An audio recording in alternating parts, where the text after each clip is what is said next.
मेरा नाम जुबिया है। मैं पांचवी जमात में पढ़ती हूँ। मैं आप लोगों के सामने चांद सुल्ताना के कैरेक्टर में हूँ। चांद सुल्ताना चांद बीबी के नाम से मशहूर है, जो अहमदनगर के बादशाह की बेटी है। चांद बीबी 1550 में अहमदनगर में पैदा हुई। उनके वालिद का नाम हसन निजाम शाह था, जो अहमदनगर के हुक्मरान थे। चांद बीबी की शादी सिर्फ 14 साल की उम्र में बैजापुर के हुक्मरान आदिल शाह से हुई। चांद बीबी बड़ी ही ज़हीन थी। वो सल्तनत के कामों में आदिल शाह की मदद करती थी।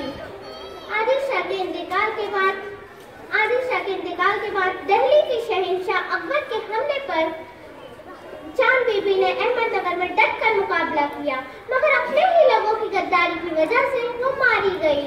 इसने ये साबित कर दिया कि एक औरत भी बहादुरी के जौहर दिखा सकती है।